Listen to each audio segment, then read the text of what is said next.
আসসালামু আলাইকুম। পাওয়ার presents sports টকে সকলকে আমন্ত্রণ। হামজা চৌধুরীকে নিয়ে অনেক কথাবার্তা হয়েছে, বিভিন্ন গণমাধ্যমে অনেক কথাবার্তা হচ্ছে, কিন্তু আমি যেহেতু একজন বিশ্লেষক, ক্রিকেট বিশ্লেষণ করি, ফুটবল বিশ্লেষণ করি না, বাই দ্য ওয়ে, সেটা বলে নেওয়া ভালো। তবে আমার একটু বিশ্লেষণী প্রশ্ন মাথায় এসেছে, এবং সেই প্রশ্নটা হচ্ছে হামজা চৌধুরীও ডিফেন্সিভ মিডফিল্ডার, আবার জামাল ভুঁইয়াও ডিফেন্সিভ মিডফিল্ডার। যেহেতু আমি ফুটবল ওইভাবে ফলো করি না, এই কারণে আমার মাথায় এই প্রশ্নটা এসেছে যে দুজনকে কি একসঙ্গে খেলানো সম্ভব কাগজে কলমে, কিংবা দুজন কি একসঙ্গে বেস্ট ইলেভেনে খেলতে পারবেন কিনা, বা দুজনের যুগলবন্দি আমরা দেখতে পাবো কিনা, টেকনিক্যালি এই দুজনের পজিশনটা আসলে কনফ্লিক্ট করে যায় কিনা, এটা আমার একটা সরল মনের প্রশ্ন এসেছিল। তো ওই প্রশ্নের উত্তর খোঁজার জন্য আমি নাবিল খানের কাছে জিজ্ঞেস করেছি। নাবিল খান কমেন্টেটর, টি স্পোর্টসে তিনি বাংলাদেশের আন্তর্জাতিক ম্যাচগুলো কমেন্ট্রি করেন। তিনি যেটা আমাকে জানালেন সেটা হচ্ছে জামাল ভুঁইয়া কিন্তু ইন রিসেন্ট টাইমসে তিনি এমনিতেও বাংলাদেশের বেস্ট ইলেভেনে আসলে নিয়মিতভাবে খেলেন না। যেটা হয় যে এবার প্রিমিয়ার ডিভিশন ফুটবল লিগেও তিনি আসলে ওইভাবে নিয়মিতভাবে খেলেন নাই।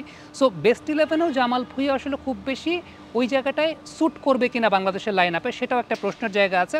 ডিফেন্সিভ মিডফিল্ডের জায়গাটায় হৃদয় খেলছেন নাওয়েডেজ নিয়মিতভাবে, এবং 4-4-2 ফরমেশনে যখন হ্যাভিয়ার ক্যাব্রেরা খেলানো শুরু করেছেন তখন জামালকে প্রথম দিকে রাইট মিডফিল্ডে খেলানোর চেষ্টা করেছিলেন। সো ওইখানেও জামাল খুব বেশি সফল হন নাই। তো আলটিমেটলি ডিফেন্সিভ মিডফিল্ডের পজিশনটায় হয়তো বা হৃদয়ই খেলবেন, এটা নাবিল খান তিনি আমার কাছে জানিয়েছেন। এবং সে জায়গায় হামজা চৌধুরী যদি খেলেন, তিনি হয়তোবা রাইট মিডফিল্ডের জায়গাটা খেলতে পারেন, আবার সিএমের জায়গাটাতেও খেলতে পারেন। বাট জামাল এবং সেই জায়গাটায় হামজা চৌধুরী একসঙ্গে যুগলবন্দিটা, ওটা দেখা যাওয়ার সম্ভাবনাটা আসলে শুরুর একাদশে খুবই কম। এ ব্যাপার নিয়ে আমি আরও কয়েকজনের সঙ্গে কথা বলেছি। আহমেদ বিন পারভেজ, তিনিও বাংলাদেশ যখন ফুটবল খেলেছে, তিনিও কমেন্ট্রি করেছেন। একটু তার বক্তব্যটা জেনে আসতে চাই যে এই ব্যাপার নিয়ে তিনি কি মনে করছেন। আমার কাছে অন্তত মনে হয় হামজাকে যদি বাংলাদেশ বা হাভিয়ার কাবরেরা দলের ভিতরে একটা জায়গা দেন, সেই জায়গায় কিন্তু জামাল ভুঁইয়াকেই জায়গা ছেড়ে দিতে হচ্ছে। জামাল ভুঁইয়া এবং হামজা চৌধুরীকে পাশাপাশি একসঙ্গে দেখার যে বিষয়টা, সেখানে আমার কাছে মনে হয় টিমের ব্যালেন্সটা আসলে সেভাবে থাকে না। কারণ জামাল খুব একটা মোবাইল নন। হামজার পাশে একজন মোবাইল সেন্ট্রাল মিডফিল্ডার প্রয়োজন, যিনি দৌড়াদৌড়ির কাজটা করতে পারবেন, বক্স টু বক্স যাওয়ার কাজটা করতে পারবেন, এবং হামজাকে সেই সাপোর্টটা দিতে পারবেন।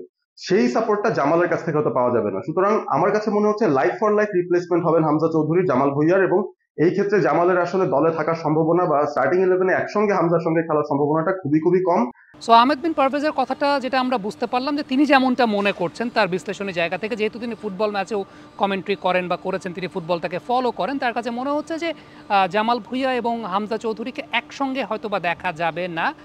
এরকম ব্যাপারটা ঘটতে পারে যে হামজা চৌধুরী সত্যিকারের অর্থে জামাল ভুঁইয়ার পরিপূরক বা তার রিপ্লেসমেন্ট, ওই রকম একটাভাবে তিনি চিন্তা করছেন। শাহানুর রাব্বানী, আরও একজন কমেন্টেটর, তিনিও রেগুলারলি ফুটবলটাকে ফলো করেন, তিনি তার মন্তব্য ব্যক্ত করেছেন। আমরা একটু তার বক্তব্যটা শুনে আসবো। কেউ যদি জিজ্ঞেস করে যে হামজা কি ক্যাপ্টেন জামাল ভুঁইয়ার জায়গা নিচ্ছে কিনা, আই এম নট শিওর যে তারা একসাথে খেলতে পারবে না। এমনও হতে পারে যে বাংলাদেশ ডাবল পিভটে চলে যেতে পারে। We could see 2 6s being played, and Hamza কিন্তু 8 রোলেও খেলতে পারে। আরেকটা অপশন হতে পারে, হামজা যেহেতু ডিফেন্সিভলি ভালো, সে ইভেন সেন্টার ব্যাক রোলেও খেলতে পারবে। সো দের আর অপরচুনিটিস তাকে সেন্টার ব্যাক, সিডিএম, সিএম এইসব রোলে খেলানোর। So in that case Jamal Bhuiyan এবং হামজা চৌধুরীর পজিশন নিয়ে ক্ল্যাশ হওয়া, I don't think is gonna be a big problem.